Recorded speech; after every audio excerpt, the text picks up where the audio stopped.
La puerta olvidada, la tercera obra de la gracia. Así se titula la enseñanza. He tomado 3 textos bíblicos que me acercan o nos acercan a este tema. Y el primero está en el Evangelio según San Marcos, capítulo 8, versículo 34. Y llamando a la gente y a sus discípulos les dijo: si alguno quiere venir en pos de mí, niéguese a sí mismo y tome su cruz y sígame. Luego está Lucas, capítulo 14, versículo 26 al 27. Dice: si alguno viene a mí y no aborrece a su padre y madre y mujer e hijos y hermanos y hermanas, y aún también su propia vida, no puede ser mi discípulo. Estos 2 primeros versículos son un poco complicados, ¿verdad? Yo creo que son versículos decisionales, lo cual a veces nosotros no somos capaces muchas veces de efectuarlos. Pero pasemos a un pasaje muy bonito, que es el Salmo 23, versículo 4. Y usted me dirá: bueno, ¿y qué tiene que ver el Salmo 23, que es un salmo tan colorido, tan pintoresco, tan bucólico? Pues tiene que ver mucho. El versículo 4 del Salmo 23 dice: aunque ande en valle de sombra de muerte. La segunda parte dice: no temeré mal alguno, porque tú estarás, y tu vara y tu callado me infundirán aliento. Pero miren que la primera parte de este salmo dice: aunque ande en valle de sombra de muerte. Tácitamente el escritor está diciendo que tú vas a andar por valle de sombra de muerte, de una u otra manera. Cuando hablamos de gracia, hablamos de algo bonito, y nos copa y nos llena, y en fin, hace tantas cosas en nuestra vida. A menudo escuchamos acerca de 2 grandes obras de esta gracia en nuestra vida cristiana. Dentro de esas 2 grandes obras está la salvación, ese nuevo nacimiento donde recibimos a Cristo. Y la segunda obra de la gracia es la santificación. Y esto tiene que ver con el Espíritu Santo, con el bautismo en el Espíritu Santo. Y es conocida como la segunda bendición, el amor perfecto o el Pentecostés. Pero hay una tercera obra de la gracia, una que rara vez se menciona, una que le hacemos el quite muchas veces, que tratamos de saltar como esos procesos administrativos y tratamos de obviar uno. Y rara vez se menciona. Sin embargo, es el eje sobre el cual giran las 2 anteriores, que son la salvación y la ¿qué? Y esta tercera obra es el eje. Sencillamente eso. Y es la obra de la cruz en tu vida y en mi vida. Así que lo que estamos denotando aquí es que el Calvario debe preceder a Pentecostés. Nadie, escúcheme bien, nadie puede experimentar el poder del Espíritu Santo sin antes haber permitido que la cruz opere en su vida. Y vamos a explorar esa verdad fundamental. La cruz es la puerta de la vida, es la obra del Espíritu Santo, pero antes debe haber la cruz. Número 1, la cruz. Algunos son tan meticulosos cuando planean algo que hacen prefactibilidad y después hacen estudio de factibilidad. Y de ahí siguen el proceso administrativo. Y aquí me habla de un prerequisito. Así que aquí hay un prerequisito ineludible para el discipulado y para el Espíritu. Sin ese prerequisito, usted y yo no podemos avanzar. ¿Y cuál es ese prerequisito? La cruz. Antes de pedir el Espíritu Santo, porque algunos el mover, el hablar en lenguas, en la profecía, en hacer esto y aquello, y sanidad divina, y mover, y pataleos, y gritería, y lo que tú quieras. Pero antes de pedir el Espíritu Santo debemos pedir la cruz. Porque sencillamente, si tú lees las Escrituras y lees la vida de Jesús, Jesús no ofreció una vida de comodidades en el Evangelio. Jamás. Jesús ofreció un camino de negación. Él lo llamó y dijo, vengan, que todo va a ser chévere, todo va a ser bacano, no vas a tener problemas, vas a ir sobre ruedas. No, él no ofreció nada de eso.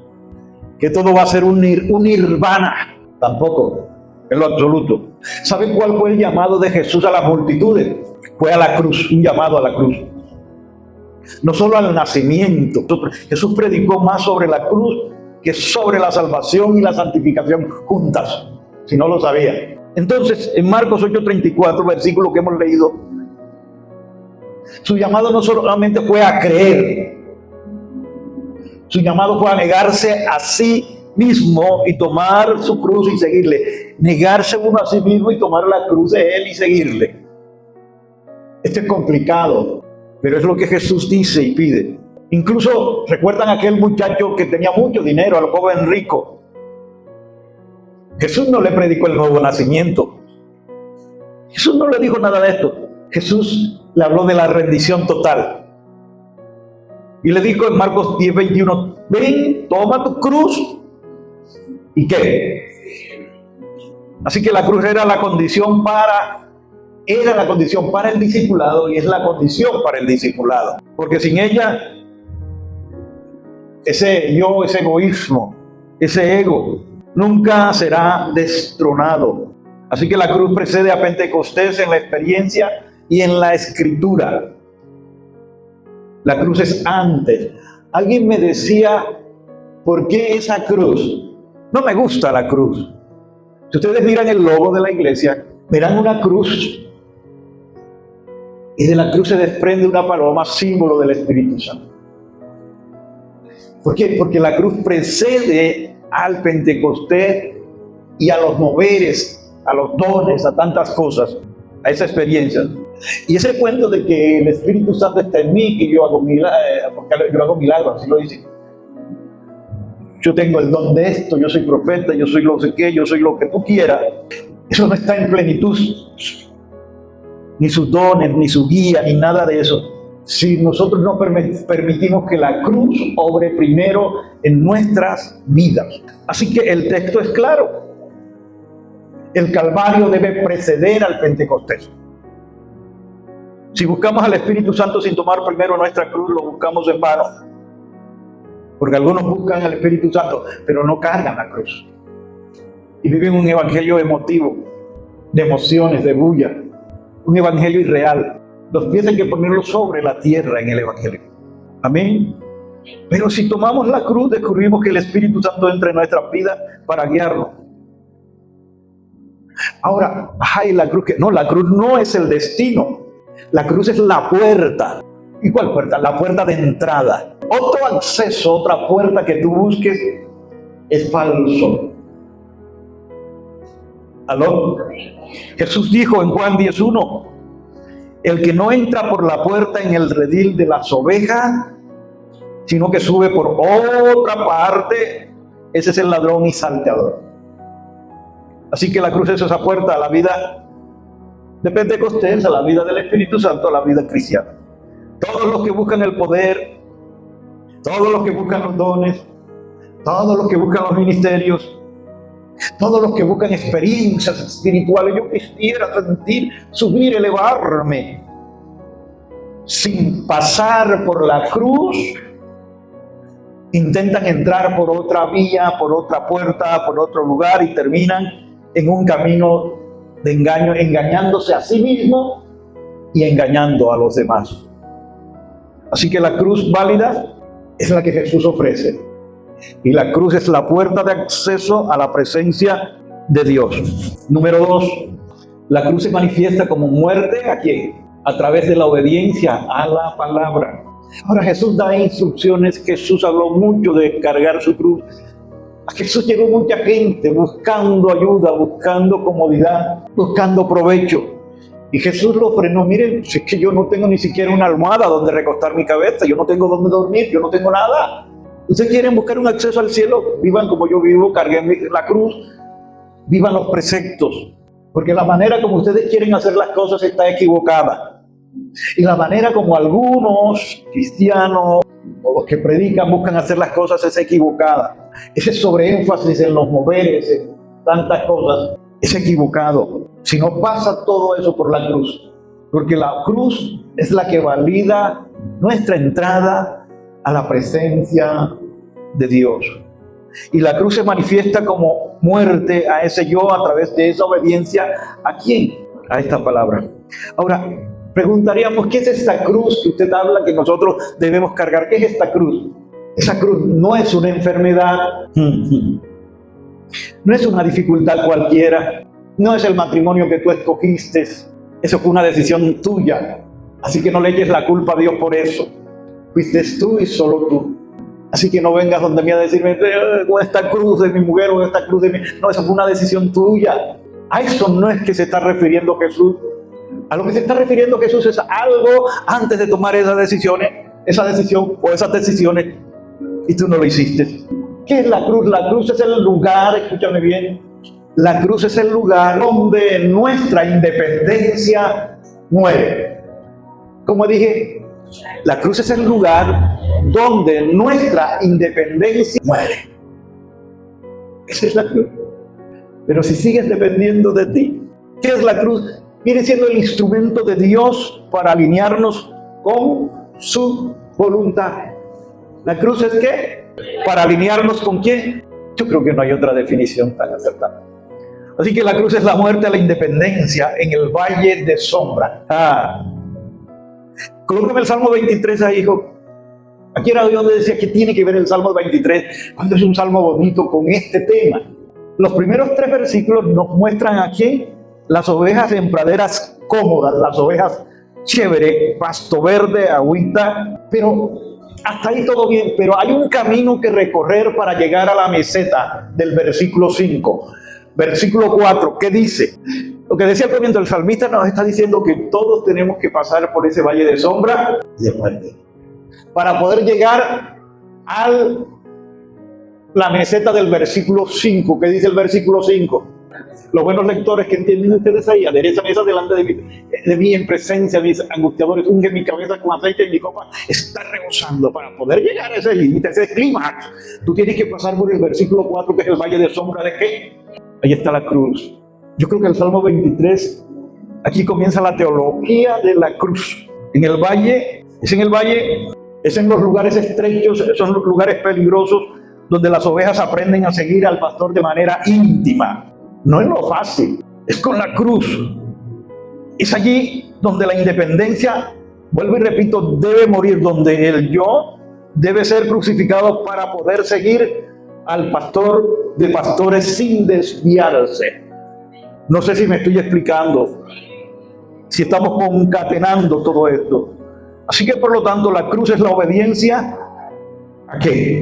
A la palabra de Dios. Venga de donde venga. Y queda la pregunta, ¿y cómo se lleva esta cruz en la práctica? El texto nos da sugerencia, nos dice que esta es tu cruz, es la cruz que tú debes llevar, y que la cruz está en la palabra que procede del trono de Dios, ya sea a través de la Biblia, a través de los muchachos de un padre, una madre piadoso que les enseñen, a través de una enseñanza o de una revelación directa de Jesús a nuestro corazón. Así que llevar la cruz es someterse a esa palabra. Si tú no te sometes a esa palabra, no estás llevando la cruz. Amén. Especialmente cuando eso duele, especialmente cuando eso no es fácil, especialmente cuando contradice todo lo que yo siento, todo lo que yo deseo, todo lo que yo quiero. Eso va en contradicción, va en choque. Todo aquello que nos lleva al valle de sombra, de muerte, todo eso va chocando. Si no aprendemos a seguir a Jesús por su palabra, ¿cómo podemos ser guiados por el testimonio del Espíritu más tarde? Entonces la puerta de entrada es la cruz, esa tercera parte de la gracia, que pocos tomamos en cuenta en la iglesia con el cuento y el vaivén de que estamos viviendo el tiempo de la gracia, dispensación de la gracia, de lo aquello, pero la cruz, ¿dónde está? Ay, ¿qué tiene, pastor, aquí con mi cruz de la artritis, de la dolencia? Eso no es cruz. Eso fue el poco de Coca-Cola que nos empujamos cuando éramos jóvenes y esa comida mala y todo eso, no tomaba calcio, no me descuidé. Nosotros teníamos un superintendente hace años, puedo dar el testimonio, fue mi mentor, y allá era Coca-Cola para todo, de esa de vidrio que es más sabrosa. Y antes como que era más sabrosa la Coca-Cola. El hombre acá, bueno, aquí tú se fue para Estados Unidos. Allá los riñones lo dializaban, el hombre murió allá. Y creo que alguien me dijo, lo que dijo él fue, me mató la Coca-Cola. Sí, en serio. Eso no es la cruz. Ahora, el ejemplo de Israel, tenemos aquí, redimidos por la sangre. Pero, ¿qué pasó con Israel? Fracasaron por rechazar la cruz. A veces nosotros los evangélicos rechazamos la cruz. Sí, somos por gracia salvos, pero rechazamos la cruz. No nos gusta la cruz. No queremos la cruz. Los hijos de Israel fueron salvados por la sangre del Cordero en Egipto. Éxodo 12, ¿se acuerda? La sangre, los dinteles y todo eso, y pasó el ángel de la muerte, pero no los tocó a ellos. Fueron bautizados en el Mar Rojo. Una forma de bautismo pasaron. Primero los Corintios 10:2 fueron redimidos. Sin embargo, entre Egipto y la tierra prometida, ¿qué pasó? Hubo un desierto. El valle de sombra de muerte. Ese desierto fue su cruz. Allí tuvieron que morir a la murmuración, morir a la incredulidad, morir al egoísmo. Pero casi, según cuenta la historia bíblica, casi toda esa generación rechazó la cruz y por ello, aunque fueron redimidos, murieron como incrédulos en el desierto. Hebreos 3, 18 y 19. No nos gusta la cruz, nos gusta atajos, buscar atajos, saltarnos el proceso. Por eso comencé hablando de los procesos administrativos. No nos gusta nada eso.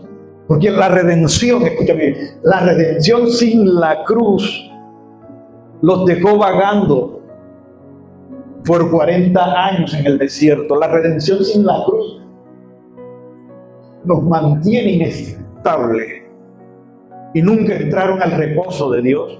Número 3, la cruz precede y prepara el corazón para llenar. ¿Para llenura qué? ¿Para la llenura de qué? El Espíritu.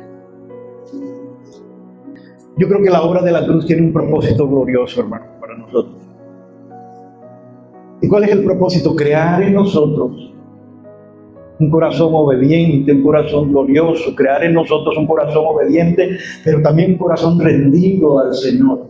Tú no puedes decir que la obra de la cruz está en ti si tú eres soberbio, si tú dices, gracias a mí es que tú eres alguien, o gracias a mí es que la iglesia funciona, o gracias a mí es que a mis ofrendas es que la iglesia se mueve. No puedes vivir un mundo de rebeldía, de orgullo, de ego, de no sometimiento.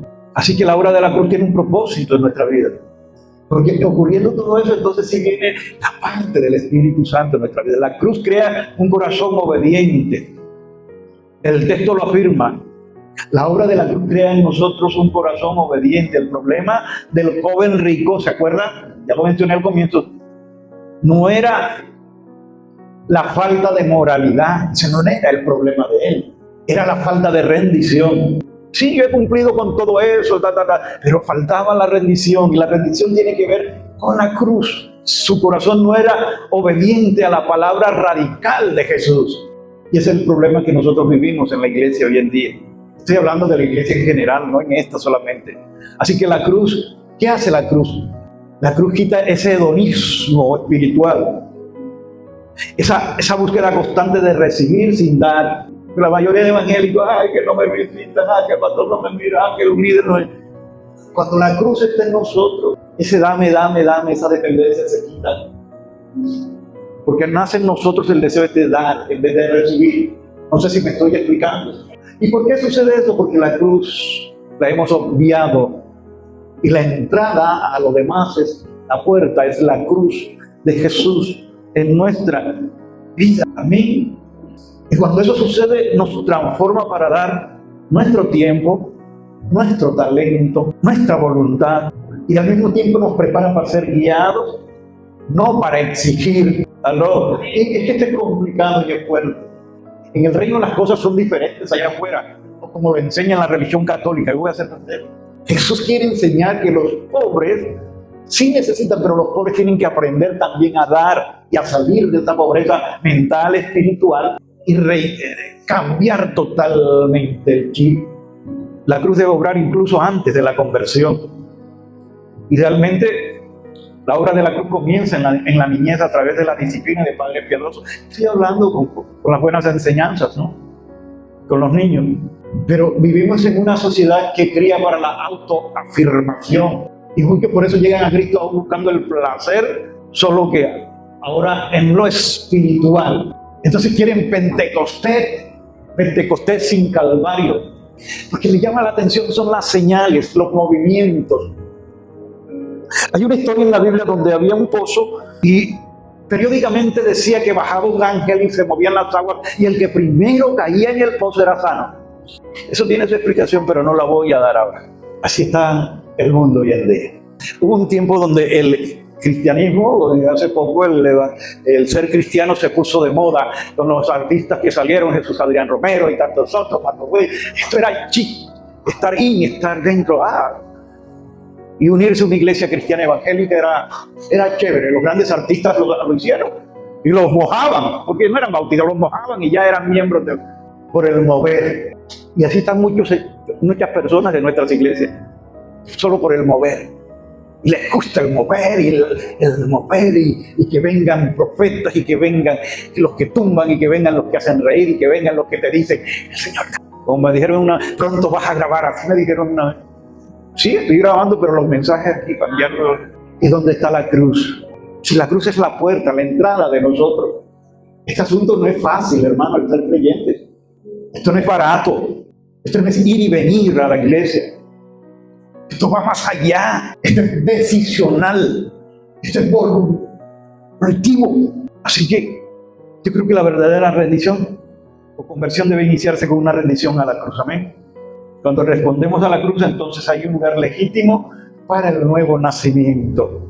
Y cuando responden a la cruz, ese creyente permanece allí, no anda saltando de iglesia en iglesia, ni de pensamiento en pensamiento, ni tampoco negocia sus principios con ningún político, con ningún religioso, con ningún socio, con ningún dinero, con nada. Así que la conversión sin cruz produce una fe superficial y hedonista. Cuando alguien se convierte sin cruz, su fe es superficial. La gloria de la cruz es la manifestación del Espíritu, ahí sí. El propósito final no es solo la muerte, sino la vida. La gloria de la cruz es que tu corazón resplandezca con el Espíritu Santo. Cuando permitimos que la cruz opere, cuando morimos a nuestra voluntad, entonces el Espíritu Santo puede guiarnos sin resistencia. Mientras no haya cruz, va a haber resistencia en nosotros, manifestada. ¿De qué manera? De una u otra manera. Y sobre todo lo que más sobresale es el bendito orgullo, la rebeldía y el poco sometimiento, el ego. Yo soy el que puedo, yo soy el que hago. La iglesia hoy ha enfatizado la conversión y la santificación sin la cruz. Esos mensajes que ves en esas megas iglesias, la mayoría de esos mensajes son mensajes emocionales y superficiales. ¿Y qué pasa con esto? Que ha producido una generación de creyentes, ha producido una generación de cristianos desobedientes y que buscan solo experiencias placenteras. El verdadero avivamiento y la verdadera vida en el Espíritu vendrán cuando redescubramos esta tercera obra de la gracia, que es la cruz. No es la salvación, no es la santificación. Es cuando tú descubras la cruz de Cristo, que es la puerta de entrada a lo demás. Y concluyo, no menospreciemos la cruz. No busques atajos para llegar a Pentecostés. Debemos aceptar el llamado de Jesús que dijo, si alguno quiere venir en pos de mí, nos está hablando a todos nosotros, niéguese a sí mismo, tome su cruz cada día y sígame. Esto no es para los inconversos, esto es para nosotros. Que el Señor me ayude, que el Señor nos ayude, que el Señor te fortalezca, que el Señor nos fortalezca para dejar de lado la independencia, para morir a la murmuración y para tomar nuestra cruz, esa palabra específica de obediencia que Él nos ha dado. Toma tu cruz, porque es en ese lugar de muerte, en ese lugar, en el valle de sombras del Salmo 23, que encontramos la verdadera vida. Es en el valle de la sombra de la muerte donde aprendemos a conocer íntimamente a Jesús.